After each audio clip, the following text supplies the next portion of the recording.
In their search for a new winger, the name of Yeremi Pino has entered the scene. A profile who fits the bill of what Arsenal are looking for. He's an important player for Villarreal, so this won't be an easy deal. But today, we do have an update from Fabrizio Romano. Let's also talk about a Brighton midfielder Arsenal might have their eyes on, and what Mikel Arteta had to say on the future of William Saliba.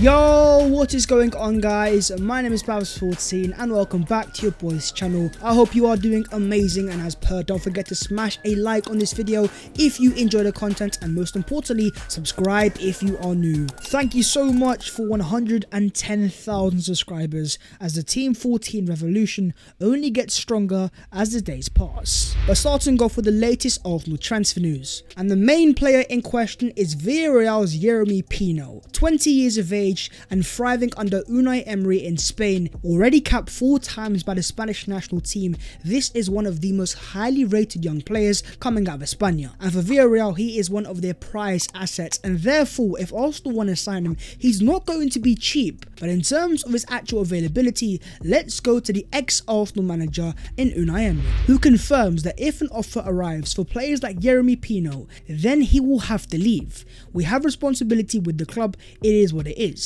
So Yeremi Pino is definitely available for a transfer, and the reason behind that, with Villarreal not being in the Champions League, despite the on-field successes, off the pitch they aren't the biggest, so in terms of finances, they're a club that have to balance the books. And with Yeremi Pino, as Unai confirms, he is a player that if an offer does arrive, Villarreal will have to cash in. But in terms of that cash itself, how much are we talking? Well, the updates that we have from Fabrizio Romano is Villarreal would like more than 50 million euros for Yeremi Pino, and it will not be an easy negotiation. Edu was not travelling to Spain to meet with Villarreal, also because Pino's agents are based in the UK, and there is more than one English club in for him. There's quite a few things there we have to break down. The first thing is Edu Gaspar and him reportedly being in Spain. This all has come from the fact that you've had a photo of Mr. Gaspar spotted as he was entering a flight that was going to Spain. But as Fabrizio says, nothing to do with Yeremi Pino, so why exactly Edu is in Spain thus far is unknown. But what is known is the price tag, and 50 million euros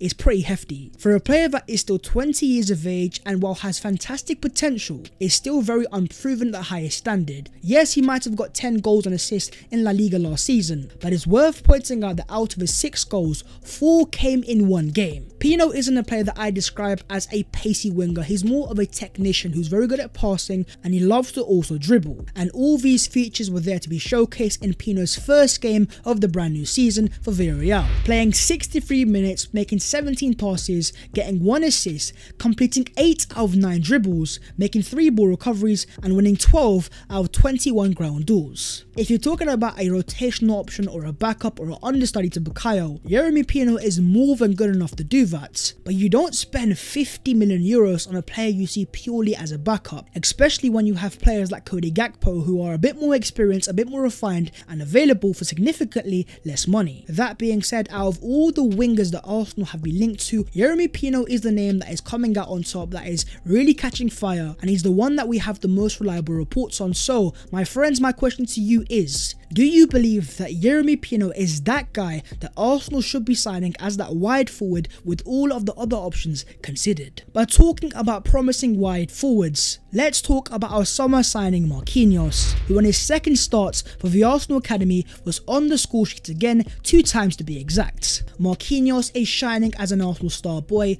and I think in terms of technically, I'm not too surprised, because we have become used to seeing wingers that come out of Brazil being very sound technically. It's more the physicality and the power that I'm surprised about. That physicality makes him look a level above the academy level. And even Granit Xhaka was quick to point out how surprised he was of how physically developed Marquinhos was. With the Premier League being known as the most physical league in the world, him having that in his locker could be very important, that if Arsenal don't sign a winger, that Marquinhos might provide backup to Bukayo Saka. You don't want to overhype him too much, and it's far from a guarantee, but in my opinion, it could be one to watch. And talking about thriving Arsenal Brazilian wingers, Mikel Arteta, speaking on Gabriel Martinelli, says this boy, the way that he is developing so quickly is just incredible. It is hunger, his character and desire to be better every single day, and the ambition that he has to play this game. Martinelli has leveled up this season in terms of contribution of goals, of aggressiveness, and most importantly, he looks like physically a different player, and that was showcased in the last game against Leicester City. Up against Wesley Fofana, one of the hardest defenders to play against, 1v1 in the Premier League, and someone that could cost Chelsea up to £80 million was getting twisted up left, right and centre like a Beyblade by the Arsenal Brazilian star boy. Alongside Gabriel Jesus and Bukayo Saka forming that front three, it is looking pretty scary, and for the first time in a while, Arsenal have an attack that other teams are not going to like to play against. According to journalist Ekrem Kano, Arsenal are planning to hold talks with Brighton to sign Moses Caicedo. The Ecuadorian 20-year-old international who is thriving for Brighton at the start of the season. He is a player that plays as a number 6 and can play as a midfield pivot, possesses a very decent right foot, and in terms of midfield profiles, would provide a very decent backup option for Thomas Partey. I know there's a lot of talk of Arsenal fans wanting a more attack-minded midfielder, but we've got players there like Fabio Vieira, Emil Smith-Rowe, and even Granit Xhaka now playing at a higher standard. As a number 6, we only really have Thomas Partey and maybe Mohamed Elneny. Personally, I think Sambi Lokonga is better as a number 8. Just off stylistically, Caicedo would make a lot of sense, but in terms of the transfer actually happening, first things first, that source is very hit and miss. And secondly, I just don't think Brighton are going to sell.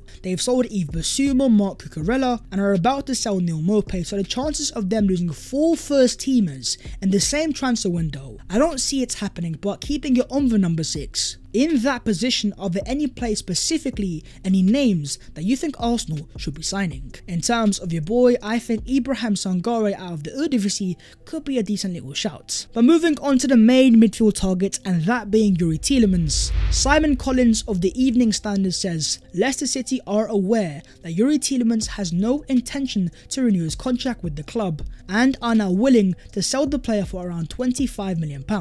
So is that price tag dropping? It's been a key part of the transfer race where they personally believe that is way too high for a player that just has 1 year left on his contract. But according to the Athletic's Leicester correspondent, the reliable Rob Tanner, there is a mutual attraction between Arsenal and Tielemans, but a move would only be made if they can make room in their squad by moving on Granit Xhaka. Should Arsenal sell Granit Xhaka to open up space for Youri Tielemans? Now, Xhaka is slowly becoming almost not a fan's favourite, but a player that fans are once again starting to respect, and they are seeing what he is doing. In the last game against Leicester, getting a goal and getting an assist, somehow and some way, Mikel Arteta is slowly transforming Xhaka into a somewhat decent box-to-box number 8. And as Arteta said after the game, we want him to arrive in the box and create those moments. He has done it in his career, and I am a big believer that he can do it, and now he has his moments. He should have scored another with the header in the first half,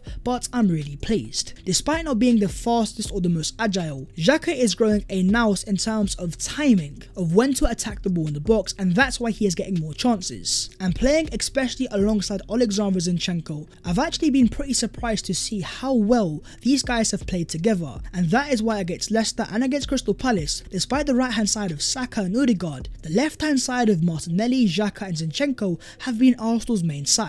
Talk to me down below in the comments of your own thoughts of Xhaka growing as a number 8, and do you believe he has the quality to play there over the course of a season for Arsenal Football Club? And moving on to more Arsenal outgoings, and starting off with some confirmed and breaking news. Alex Runarsson is leaving Arsenal on loan to join Turkish side Alyanspor, with Fabrizio Romano confirming that it's a loan valid until June 2023. Going off the report, it looks like it's going to be a dry loan, so it's not any transfer fee coming in, but in terms of wages saved and spaces opened following the departures of Pablo Mari, Lucas Torreira, Bernd Leno. The departures are picking up paces, and surely with the amount of players that Arsenal are letting go, they are hopefully now going to make their move and potentially sign some players. According to Mark Byron's, Arsenal are expecting loan offers for Ainsley Maitland-Niles and Reiss Nelson as the window progresses, with offers being considered for both players. Reiss Nelson would have been one to watch, but there has been a breaking development, as James Bench confirms that Nelson is facing a couple months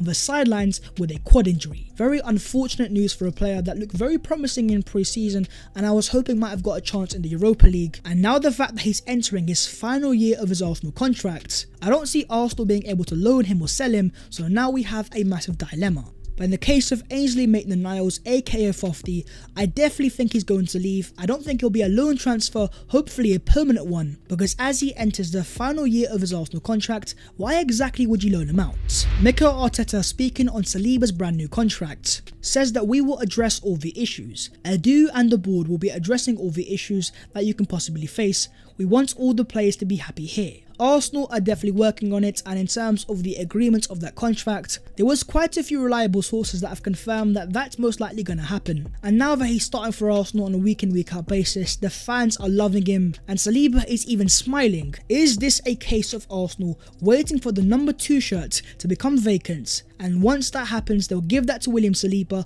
alongside his brand new contract. My fingers can only remain crossed that is the case. Moving on to the other Arsenal news today, and starting off with the Arsenal players on loan once again doing their thing. First, you had Folarin Balogun scoring a penalty for Reims, making it 2 goals in 2. For a striker to score 2 goals in his first 2 appearances, to score on his first official start, for stuff like confidence, it is absolutely perfect. But Balogun isn't the only Arsenal player to score 2 goals in 2, as you also had Nuno Tavares once again on the score sheet for Marseille. It looks like this is the case of Liga once again being taken over by a gargantuan institution. Moving on to some fantastic stats of Gabriel Jesus. As things stands, he is the highest player in the Premier League for expected goals. He has the most goals and assists with 4, the most touches in the opposition box with 26, and the most take-ons completed with 9. The Arsenal number 9 turning water into wine.